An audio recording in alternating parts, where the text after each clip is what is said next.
All right, good afternoon. Welcome to another episode here of the Mother's Justice Show, coming to you live on 1150 AM KKNW. My name is Omari Salisbury, also known as the Big O, filling in today for my mama, the Reverend Harriet Walden.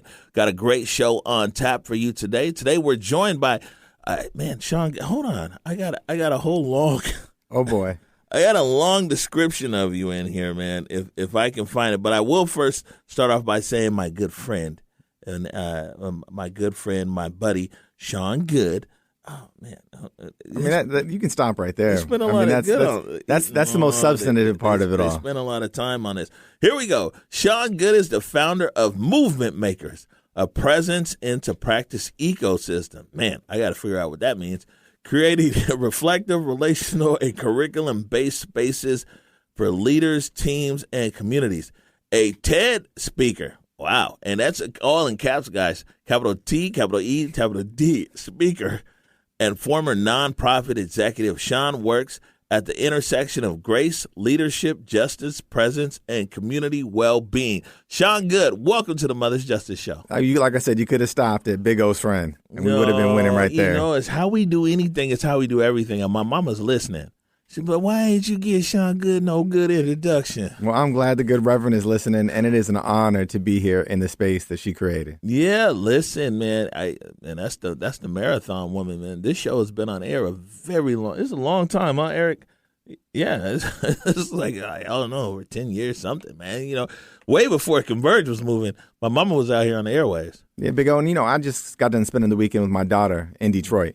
And I think about the relationship I have with her and the relationship I have with my son, Samuel. And then I think about the relationship your mother has with both you and your brothers and the richness of it all. And to see you here sitting across from me, holding space in her stead, I hope that we can run this thing forward some decades and my kids will be holding space in the same way you are on behalf of your mom. Yeah, man, that's dope. That's what we can hope for. You know what I'm saying? Man, before we get into this show, we got mostly headline topics here, everything happening. I just want to go back a little bit to Juneteenth. I know it's been a few weeks, but you know what I'm saying? What was a light, bright brother like you doing on Juneteenth? First of all, we're on radio, right? You didn't have to do all that. No, I have to be descriptive to the listeners. You got to paint the picture. You got to paint the picture. Yes, of course. I went to the World Cup game. So I started my morning Juneteenth. Oh, okay. No, to be clear, right? You asked the question. Yeah, I'm going to answer the question. But then when I started answering it that way, you made it sound like a flex. So I started my morning. I feel flexed on. I did. Do you? Because I'm pretty sure I saw pictures of you with World Cup tickets. I gave mine away to, Right. Anyways. Do you want me to answer the question or not? Yes, do you want me to answer the question or not? No. So I started my morning down at Boom Boona, the new one down at the waterfront. Hanging out with Ephraim and we got him tonight and checking out that space. Then we walked down to the waterfront activation where we ran into one of the artists that created the logo, the brand for the Juneteenth activation for the World Cup, and it was really special to meet that brother. Damon Brown? Not Damon Brown, another one of the brothers. Yep. Yeah. And then I went with the procession to the stadium and got up in there. Oh, you were on the march, huh? Well, I got a little bit ahead of the march because I wanted to beat the crowd to the stadium. But once I got in there, it was love. I mean, I'm not a huge soccer fan. I'm a huge sport fan. And somebody gifted me the ticket, like you gifted your ticket. And that's how I found myself in the space. But, it was a blessing. So I left there.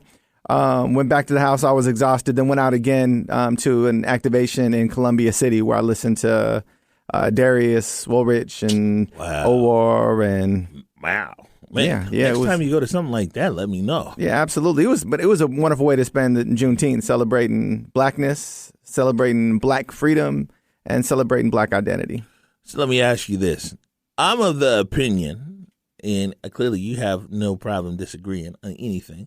I'm of the opinion that this Juneteenth was actually one of the dopest ones, pre-holiday, post-holiday, whatever, one of the dopest ones that our city's ever seen. And sometimes we don't be trying to, a lot of times we tear our city down, whether internally, like in our own personal kind of conversations. And, of course, we have people here whose whole job is clickbait and telling the world how bad our city is.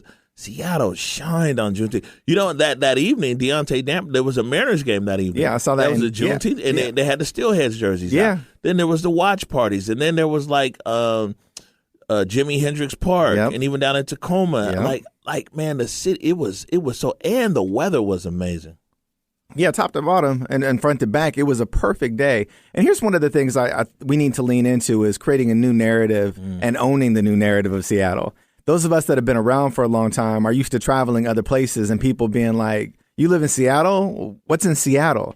But you can't answer that question the way that you used to anymore. You can actually say there are things in Seattle.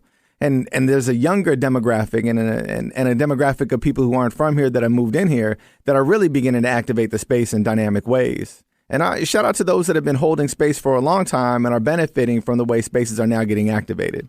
Yeah. I mean, Seattle, I don't want to veer too much off of our conversation here, you know, these deep intellectual topics that you have lined up for us today. But, you know, here's the thing is when we talk about the space for new people who are actually doing great things, and we appreciate it,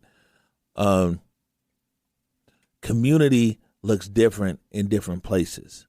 And what happens is we get a lot of people who come in here and they say community in their one lens, and then will tell you that Seattle don't have no black community, right? Because for them, community is like the brunch spot, you know, the nightclub, you know what I'm saying, whatever it might be, and that's community. But, you know, we've had to innovate out here. And so when people tell me like, oh, yeah, you know, Seattle, you ain't got no community. And how do you come from a city with 5 times the black population and you let your black media die? You let your black radio die. You let your black newspapers die. You know what I'm saying? So it's like community. What's community? You know, how do you come from a place where you have an abundance of land, but y'all don't own nothing, and we out here fighting for every inch? And so it's like, you know, it's a lens of what people consider, you know, community. And I think all of that's community. You know, the brunch and everything else is community, and people, you know, fighting for every inch is community. But I think that we're hardly ever recognized to only be 50,000 strong in this municipality, and all of our black legacy media is here in place. In so many of these cities, we hear that like, oh man, how did Chicago Defender go under? How did this and that go under? How did you see what I'm saying? Yeah, and what I'll offer is that this influx of younger folks that are coming in have a different story they're telling, and the story they're telling is in alignment with the story you're telling. Because if you ask them where black folks are at, they'll tell you where the black folks are at in Seattle, and they'll point you in that direction. And we saw it on Juneteenth because there were so many activations that there were people who were canceling their activations because there were so many different things for people to choose from. And that has never, ever, ever in the history of ever been a situation here in the greater Seattle area. And I think that we can have an abundance, and that's okay. I like that. I you know, I'm in the content business, and in content business, you always want to move from a space of abundance rather than a space of deficit. Come on. All right, listen, before we jump in, like I said, we got some headlines today. Man, maybe dive just a little bit deeper about what it is that you do. Yeah, Big O, when I was leading the nonprofit organization, I had a mantra that I championed, and it was that young people are possibilities to be developed and not problems to be solved. And that was very much the truth, and it still is very much the truth. One thing that I stand on today, though, is that if that was true for young people, then it's also true for all people. And that the adults that have been integrated into these systems that have caused harm, or the adults that are operating these businesses, the adults that are leading politically, the adults that are running media companies, they're possibilities as much as the young people always were. And so I'm committing this part of my life this season to helping those adults bear witness to the possibility they are so they can show up more fully as themselves everywhere they choose to serve. This is dope. And I don't want you to take this the wrong way, because right there, you just talked to my heart. Now I want you to remix it and talk to my head, like on the everyday. Yeah. You might walk into a building, you talk to this person, you do that. Yeah, functionally what this looks like is there's people out there that are really, really dope at what it is they do. And they're very, very untethered from who it is they are. And they're working hard at performing and performing and performing. And to keep it 100, particularly black-bodied folks, we learn how to perform from the minute we step up off the porch. We got to perform masculinity. We got to perform femininity. We got to be able to perform toughness, softness, smartness. There's all these different things we're being asked to perform. And the more we put on the performance, the more we do it for the gaze of those that are waiting to applaud.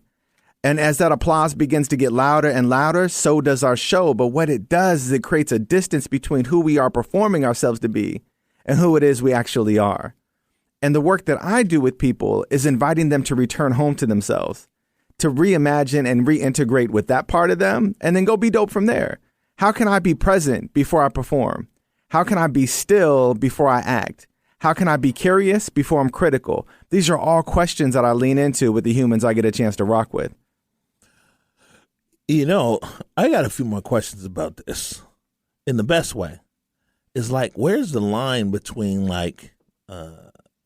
this almost sounds like therapeutic or therapy or psychology as to here's your assignment for today. Does it blur? Yeah, well, what I'd ask you, is in your world of media, where does storytelling and promotion delineate from one to the next? I have had the privilege of watching the stories that you put together and the narratives of black folks in this community that you've continued to lift up. Your ability to do that and stay connected to the core of your being is where your magic is. You are never far away from the truth of who you are. And one of the things I've witnessed as you've moved through the world is you continue to come back to what is center. And every time you come back to what is center, you make decisions from that place. You said no to some partnerships because it wasn't aligned. You said no to some relationships because it wasn't aligned. You've even said goodbye to people who you were rocking with because they were no longer aligned. That can only happen when you know who you are and when you're giving to yourself first and then you're able to give to others. So is it therapy? Is it psychology? Is it counseling? Is it coaching? Is it all the things wrapped up in one? Maybe. Is it as simple as saying from the beginning of time, when you were born and formed, everything in you was all that you never need to become all of who Omari is? And the more access you have to all of what's inside, the more you have available to lean into the world around you.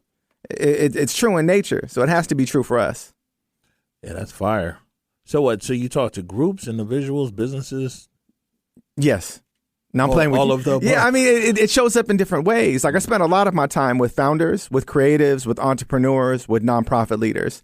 Those folks who are regularly holding space for others, but very rarely find themselves being held. You know, it sounds a lot like me, man. Yeah. I need to sign up for a class. I mean, look, you can lean in whenever you want, Big O. Yeah. Wow. All right. Well, thank you. I think our viewers have a much better understanding of who you are. Now, we got a few headlines here. By the way, joined by Sean Goode, founder of Movement Makers, also a good friend of me and Converge.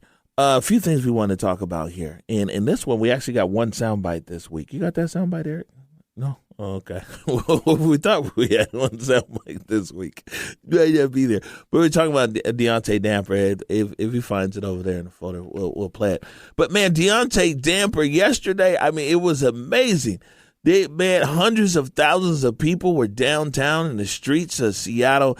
Deaunte Damper, Grand Marshal of the parade. And I mean, not only did he gave the speech and the charge at or just before 11 a.m. and then the parade went from Westlake just about right over to the Seattle Center. But man, Deaunte, just incredible. I like incredible, and the energy moving through this guy is amazing.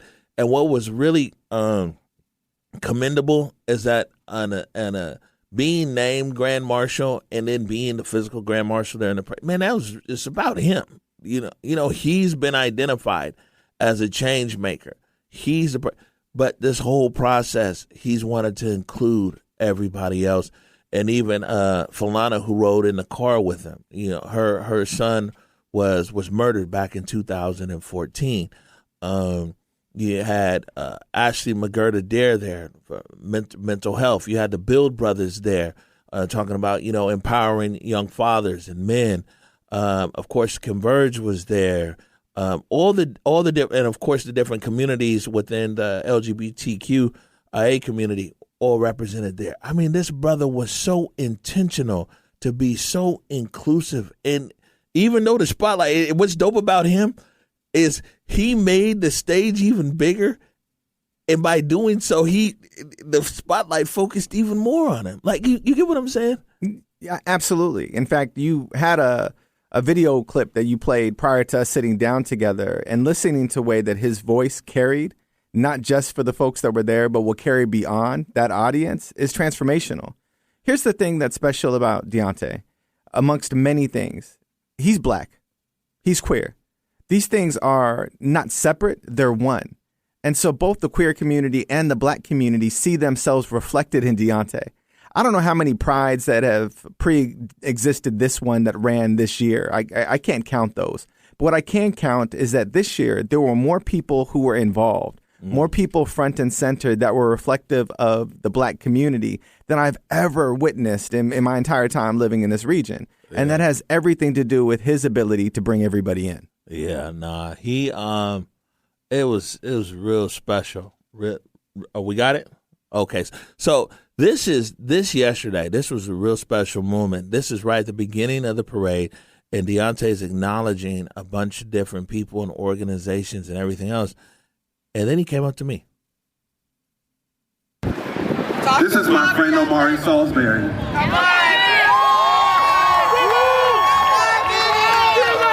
He lost his brother in the early 2000s, and he said we wanted to start a show to prioritize the voices and the names of black folks, so Hiram will not go unsung. Hiram's name does not go unsung. It's called We Live in Color. This year we get to celebrate 100 episodes of black life, of black joy, of black queer joy and resiliency, and you have this brother to thank. And we are standing here, Hiram is here, Reverend Walton is here, and brother, I love you to death. I thank you. Yeah, yesterday there at Westlake. Yeah, I know silence isn't good for radio, but I do want to just pause for a moment and hold space for your brother and all of the others that transitioned as a result of the harm that's come against the LGBTQ plus community.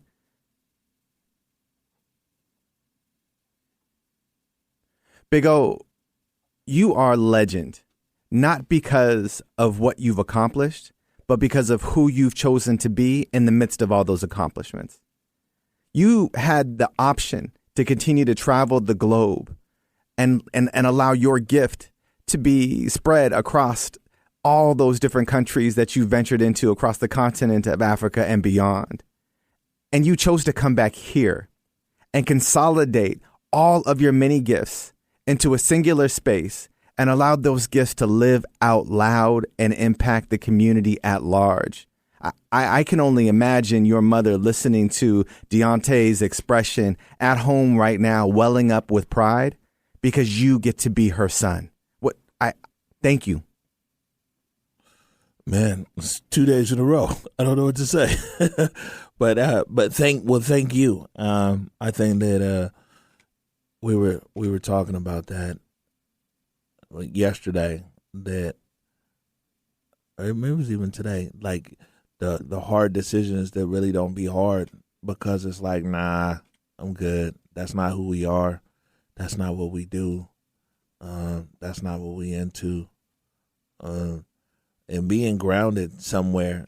People always ask, like, with Converge, the only reason we're still here, to be honest with you, is the life journey that preceded, in the Converge, and guys just being anchored in the neighborhood. Because the amount of the intensity, the bright lights, the opportunities, the shiny objects, if we weren't grounded somewhere, then we'd probably cease to exist. We would have made a lot of bad decisions. You know what I'm saying? But guys being grounded, here on the local track, and then even me internationally coming back home and being like, that's cool. It put us in a real special place. And we all get to benefit from that special place. Many people would assume that Converge is a business model that has a ton of resources and has a ton of sponsorship and has people just jumping over hurdles to be able to get behind what it is you do. And that's simply not true. And yet it continues to exist because it's supposed to. Yeah, hey, man, God's plan. We say all the time at this point, man, just order the steps. We just follow the steps. Hey, look, we're going to take a quick break right now. When we come back, let me see what we got going on. That's the best thing about you, Sean. It's like you're a Renaissance man. You know what I'm saying? You're on point for everything. You're the best guest ever. This is Sean Goode, founder of Movement Makers, who I'm talking to right now. We're going to take a quick break, and when we come back, man, we're going to a more serious tone. We're going to talk about gun violence here in the city of Seattle. You're listening to the Mother's Justice Show right here on 1150 AM KKNW. Looking for media that truly represents us? Converge Media is where culture meets truth. Seattle's leading Black-owned media network, bringing you powerful stories, local news, and conversations that matter. From the morning update show to groundbreaking community coverage, Converge shines a light on the voices that shape our city, our leaders, our artists, our families. Stay informed, stay inspired, stay connected at whereweconverge.com. That's whereweconverge.com. Converge Media, telling our stories, our way. Hey, y'all. It's time we take care of what's ours. The Black Legacy Homeowners Hub is now open at the McKinney Center, a safe space to learn, connect, and protect our family homes. Whether you're fixing up your house, passing it down, or just trying to hold on, we've got real people, real help, and real answers waiting for you. So come on by. Drop in between 10 a.m. and 2 p.m. at the McKinney Center on 21st and Jackson. Let's keep our legacy strong, together. When our children aren't safe, none of us can rest. Mothers for Police Accountability has been standing on the front lines for decades, demanding justice, truth, and transparency in Seattle. But we can't do it alone. We need you, parents, students, neighbors, to join us. Volunteer, speak up, be part of the movement that keeps our communities safe and our voices heard. Visit mothersforpoliceaccountability.org. That's mothersforpoliceaccountability.org. And stand with the mothers who never stop fighting for what's right. Mothers for Police Accountability. Love in action for justice. Being a Black homeowner in the Pacific Northwest comes with questions, and you don't have to find the answers alone. Black Homeowner Magazine is your trusted source for support, education, and community, helping you protect your home, your equity, and your generational legacy. Inside every issue, you'll find real stories, expert guidance, and local resources, all designed to keep Black homeowners informed, connected, and rooted right here in the Pacific Northwest. Because ownership is more than property, it's community. Black Homeowner Magazine, where ownership meets community. Make us part of your daily routine. Alternative Talk 1150. All right, welcome back to the Mother's Justice Show right here on 1150 AM KKNW. I'm your host, the Big O, joined right now by Sean Goode, founder, CEO, Movement Makers, all around good guy. You know what I'm saying? Appreciate you. Yeah, no, it's all good. Like I said before the break, man, coming back to a real serious issue right here, impacting us in the Emerald City, across King County, really across the country, but Seattle, King County, and that is the issue of gun violence. And, these days, it's almost all youth gun violence. Like the old dudes done gave it up. It's some sporadic stuff, but most of the gun violence that's happening out here are with young people. And I want to talk to you about this because even though I know right now professionally you're in a different space, much of your career in the early part was actually working in nonprofit organizations, working with youth around diversion programs and investment opportunities, investing in our youth and things like that. When you see what's going on here around gun violence in Seattle and King County, what are some of your thoughts of the current situation, and two, what are some of your ideas of what might need to happen? Yeah, Big O, for context for the listeners, I began my journey in gun violence prevention work well over 20 years ago at this point. And I've served in many different roles. I served in leadership around street outreach, where we were standing on street corners where young people were engaging in harmful acts and working closely with law enforcement to keep them out of the picture so community folks could step into the picture. I've been forever marred by moments of showing up at scenes where murders have been committed and sheets are still laying on warm bodies and grieving with parents and family members. I've presided over funerals of young people that we've lost when I was serving as a minister, and have led work to create alternatives to the criminal legal systems and create early interventions so young people could find an off-ramp from the types of behaviors that lead to harm and an on-ramp into the type of behaviors that lead to living and thriving. So I've covered the gamut in my own lived and professional experience, and find myself answering questions like this in 2026. There's two things that are absolutely true. One thing that's absolutely true is gun violence is down across the nation. Murders as a result of gun violence are down considerably nationally, and youth violence continues to be present in our region in a way that is inexcusable. And I believe there's a few things that attribute to that. But to be clear, the solutions that we've laid out and the things that we've funded as a community, as a region, as a municipality, as a city, as a state, continue to meet the symptomatic concerns that arise when young people are already beginning to suffer from the disease of violence. We've yet to fully invest in root cause, and as a result, continue to find ourselves having conversations like this. Right. We spoke to Seattle Police Chief Sean Barnes 2 months ago. And he said it's a 63% increase in crimes between juveniles aged 13 to 17. Yeah, it's crazy. 63%. Yeah, I'm not. I wish I could say I was surprised. What people often say is that this is a really disconnected generation. They have a hard time connecting interpersonally with one another. What I'd offer is I actually think the issue isn't connecting from one to the next. The issue is they feel really disconnected from themselves, from their own humanity, from their own understanding of self, and feel deeply insecure, and as a result find themselves performing identities that aren't theirs, and doing so in effort to win the approval of people who really don't care if they live or if they die. This is really the crux of why I do what it is I do with adults and with young people in this season of life. Big O, the gap isn't, do we need more programs? The gap isn't, do we need more money to go towards XYZ intervention? The gap simply is, how are we creating environments where young people feel secure enough to build confidence from within, and from that place don't feel like they have to perform something for others in those gazes? Man, what does that look like, though? This is why I say it's a root cause curiosity. Right? Take any one of our lives, right? My earliest engagement with gun violence was when I was as young as 4 or 5 years old. I learned at a very early age that my ability to perform was contingent on my safety. So whatever context I was in, I needed to be able to perform to meet that moment because I believed my environment was not safe. And if what was outside of me wasn't safe, then what was inside of me couldn't feel safe either. And when we have young people growing up in neighborhoods and environments and households that don't feel safe, it becomes really difficult for them to cultivate a sense of security from within.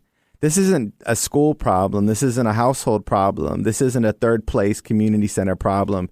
It's a collective invitation to how do we wrap around young people, see them as they are.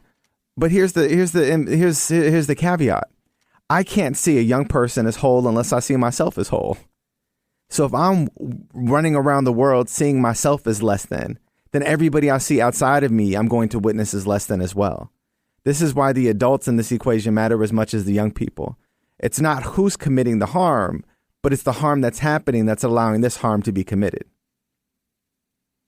Say that one more time. It's not who is committing the harm, the adults.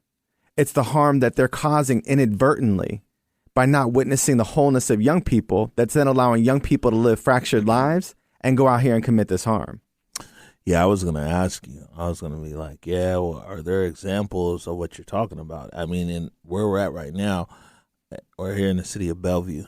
And then if we go even further in Issaquah and the Sammamish, there's Mercer Island right there where you see it's crazy because it's like when people are like, yeah, we don't need more police, right? Because at the end of what they're saying is like, yeah, we need to address things like what you're saying right here. Because when we're in other cities where all of these kind of needs are being met, no city's totally perfect for sure, but a lot of those needs are being met for young people and community and engagement. We don't see the same issues that we see over there. Big O, what I'd invite in is that when I served as a chaplain in juvenile detention, many of the young people that I sat with that had been accused of causing harm had very little self-esteem.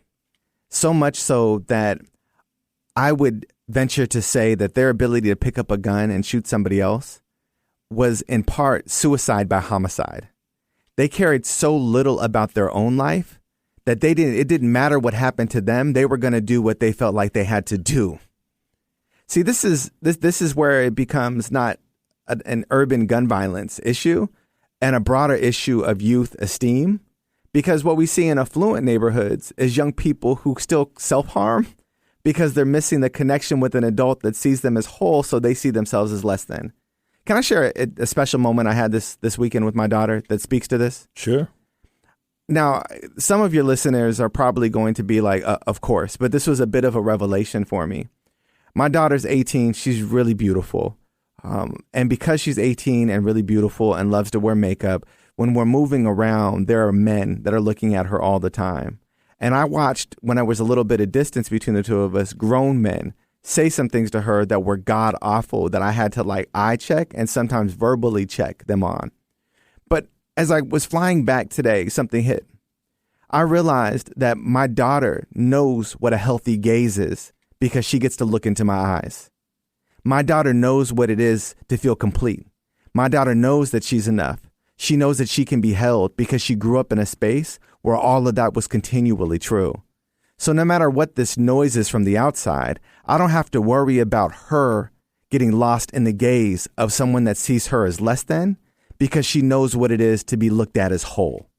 That is true for my daughter, and that's true for my son. And that's been true for many young people that I've had the fortune to sit across from and allowed them to witness themselves as they are, whole, complete, enough, and growing into the fullness of who it is they were designed to be.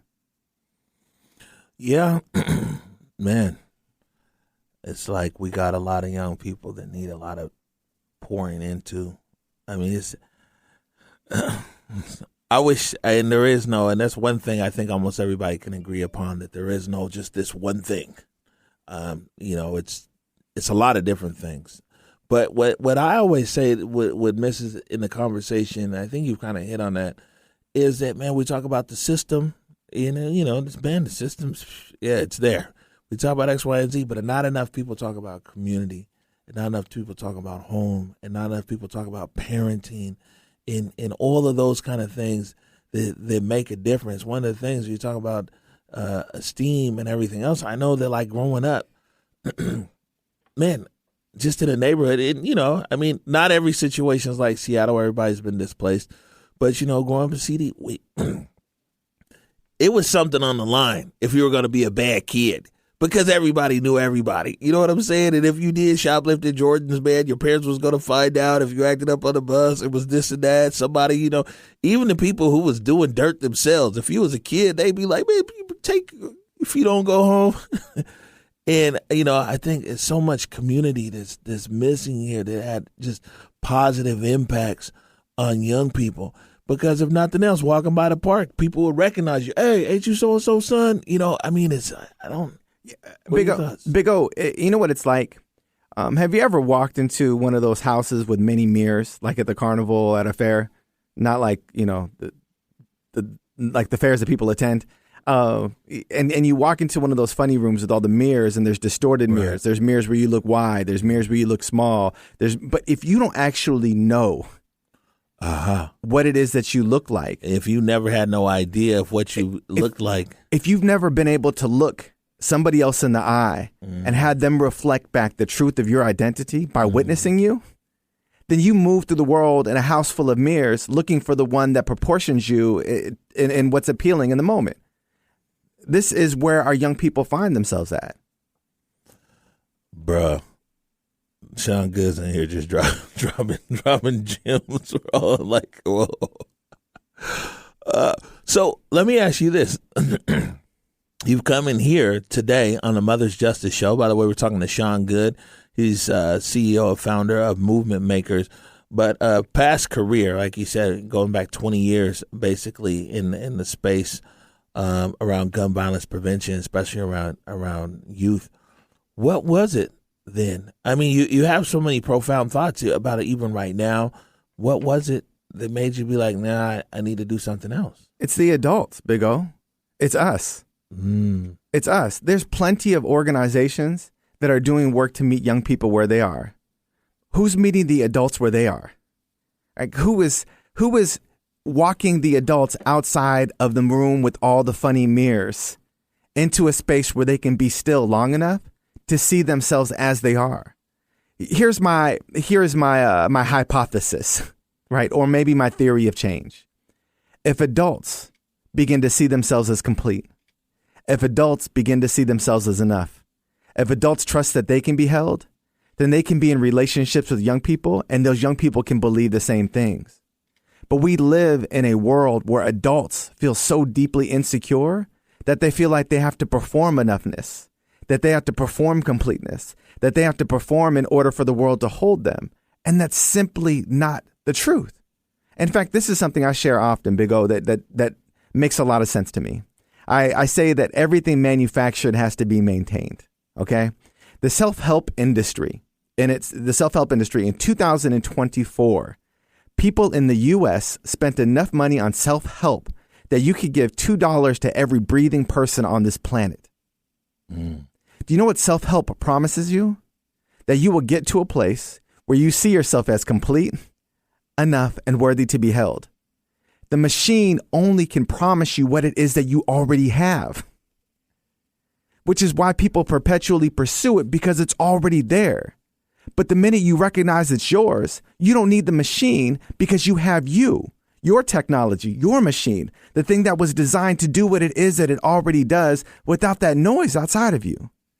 When adults hold that as true, then the young people around us begin to find stillness for themselves, and they can see what's true for them too. We'll let that soak in. Man, we're going to take a quick break right now. You're listening to the Mother's Justice Show.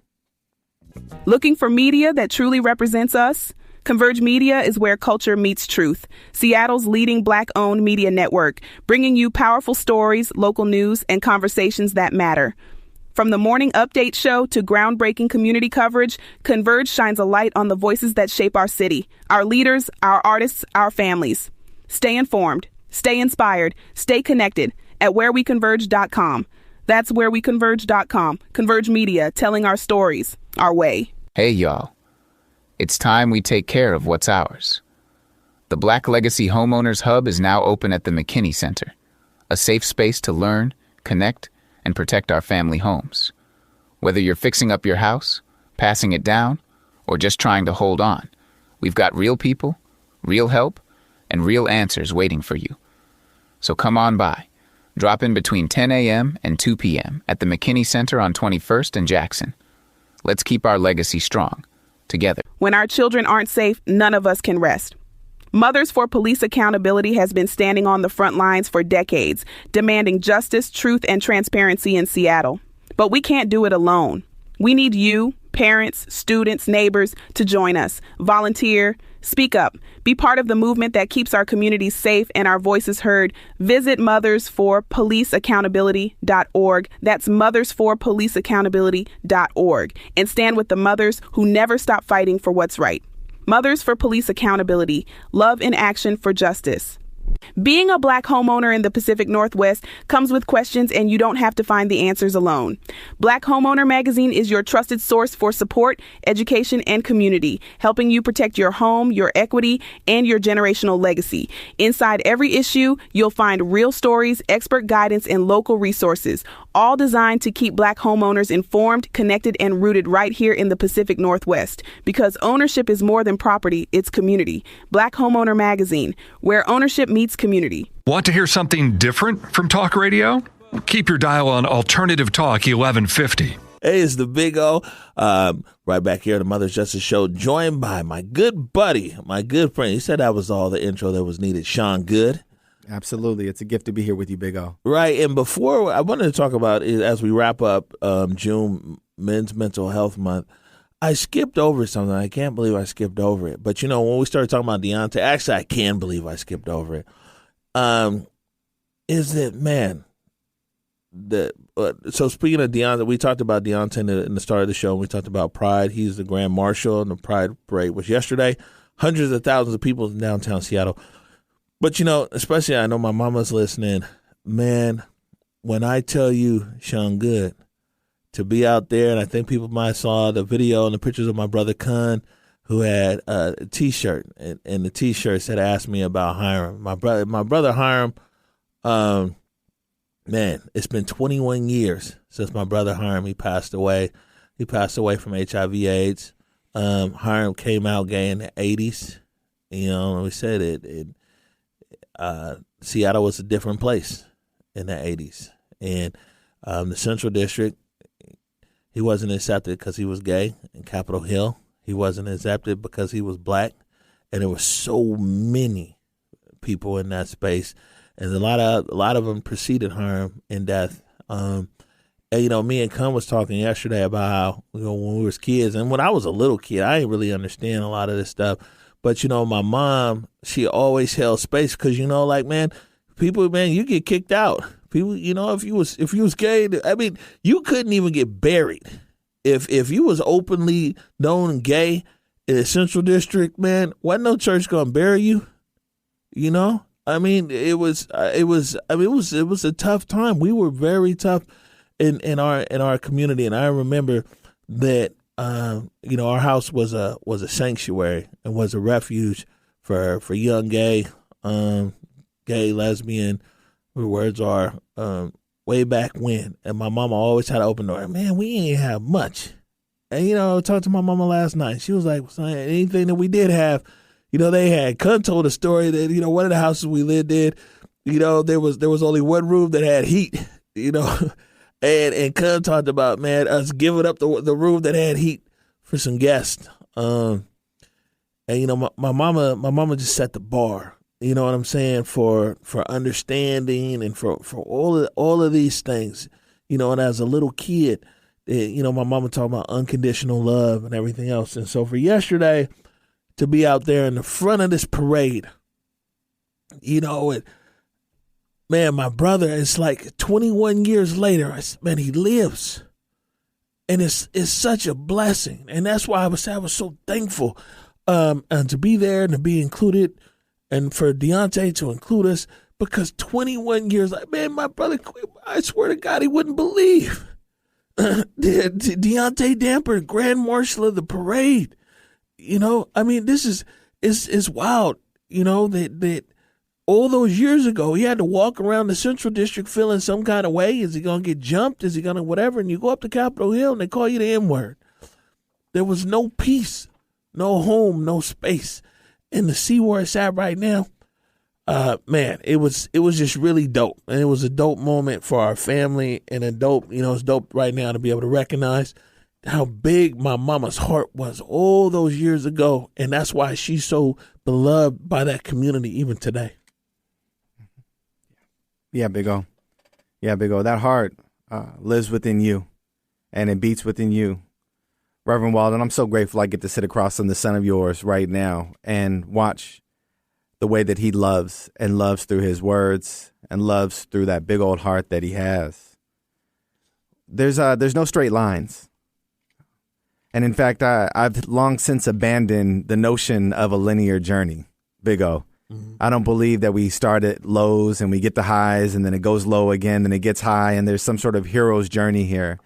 Everything in nature is a circle, which means we're never really arriving and we're always returning.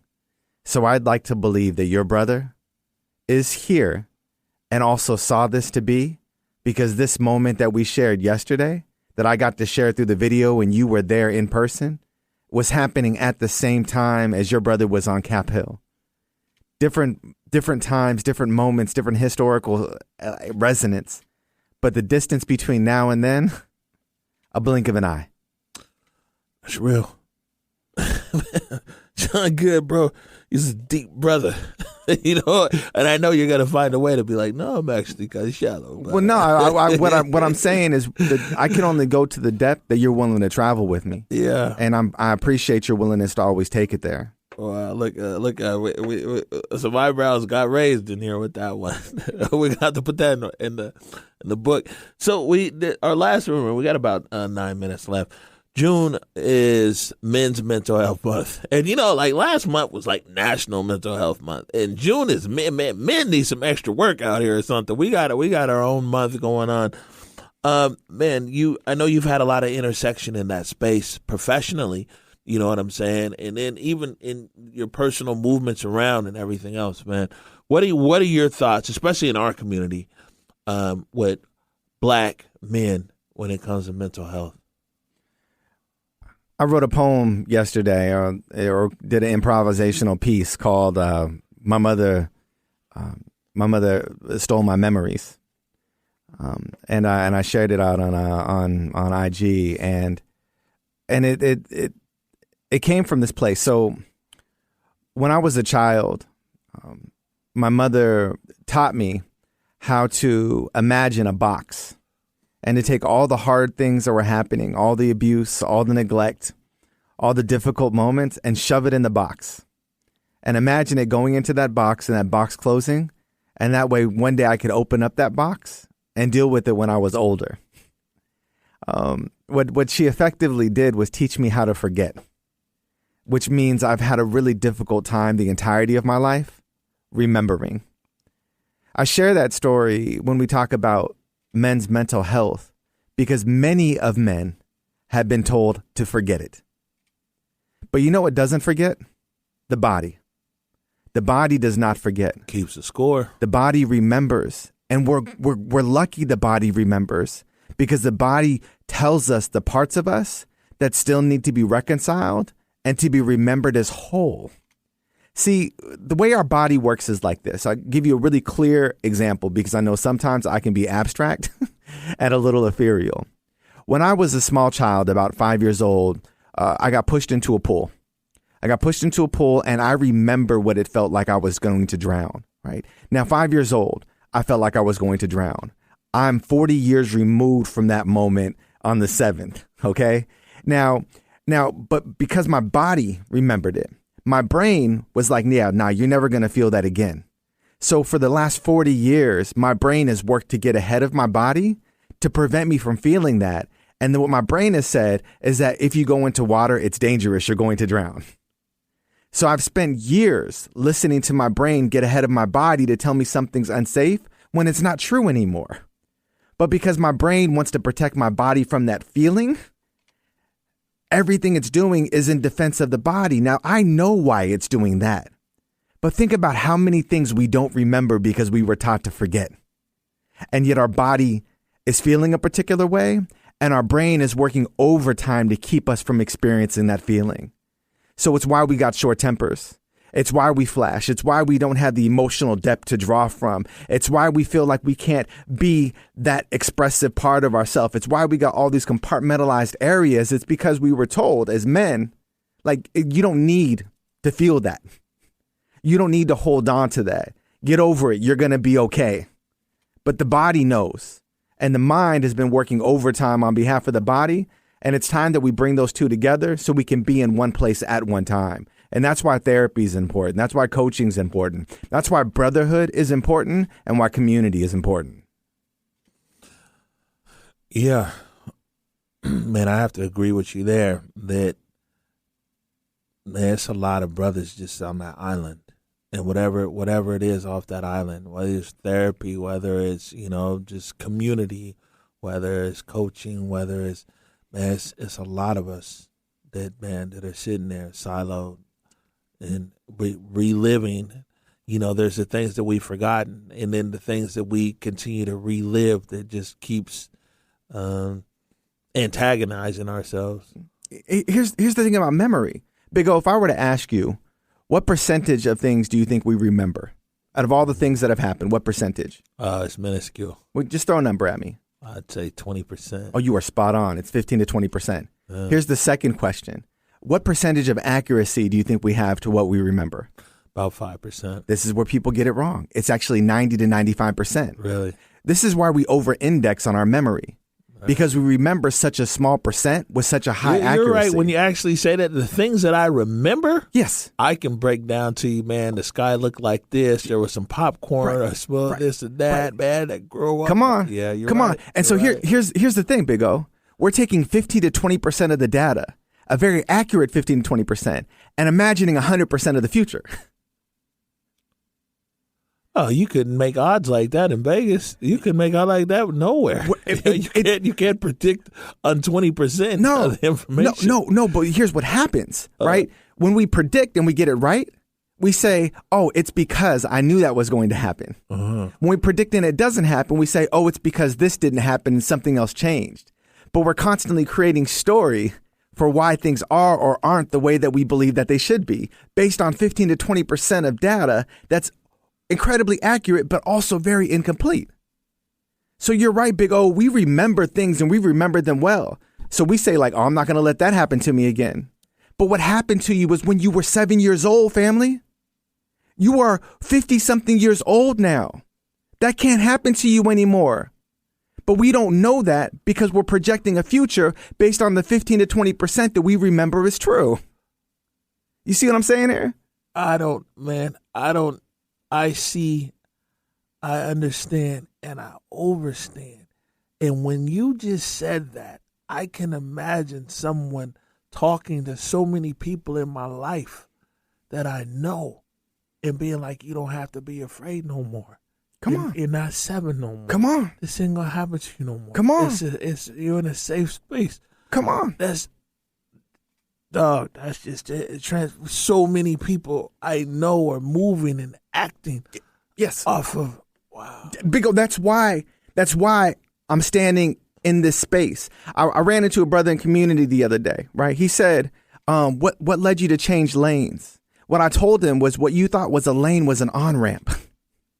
Ooh. Hello.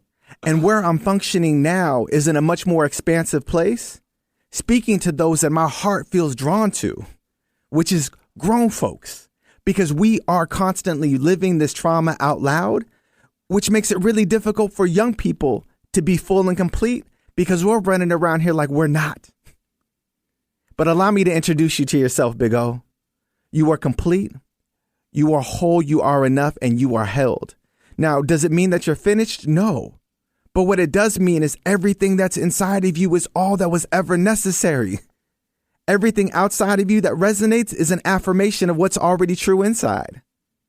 The code, the technology, the DNA, the brilliance, the divine, the kingdom, however you connect with it, it's always been within. The outside's always been the distraction. So welcome home, Big O. Welcome home to you.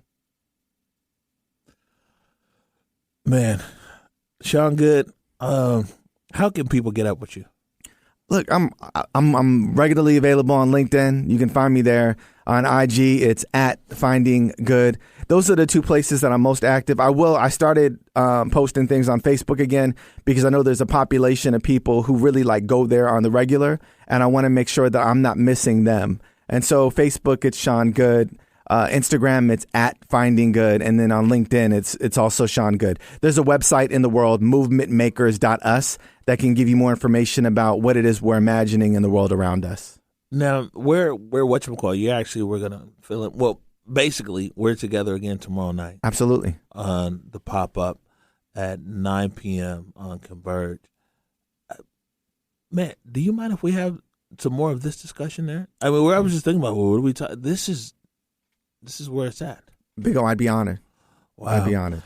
Sean Goode, thank you for joining us today here on the Mother's Justice Show. Got to give a big shout out before we get out of here to our guy, A1 from day one, Eric Calligraphy, co-founder of Converge Media, and our A1 photographer. And, I think these guys out here at KKNW, man, they're noticing your photos over there, Eric, because we're getting reposts these days. Also, big shout out to our producer, Eric Burst, who's been holding down the boards for a long time out here, man, and doing a fantastic job always has a great show set up for us. Hey, and you can follow me at Omari Sal, OMARISAL, across all social media platforms. But the biggest thing that you can do is go to whereweconverge.com and support our work. Look for a button over there that says donate. You can support the cause. As you should. Yeah, as you should. Let me pick up this part, Big O. You go to Where We Converge, click on donate, and put in a number that honors your intention, and then put in the credit card information that follows to make sure that this work continues on in the way that it should. And if you don't do it for anything, do it for Reverend Walden, who's listening right now and who planted the seed of this son that gets to sit across from me in this hour. There it is. We're giving Sean Goode the last word. Until next week, it's the Mother's Justice Show right here on 1150 AM, KKNW.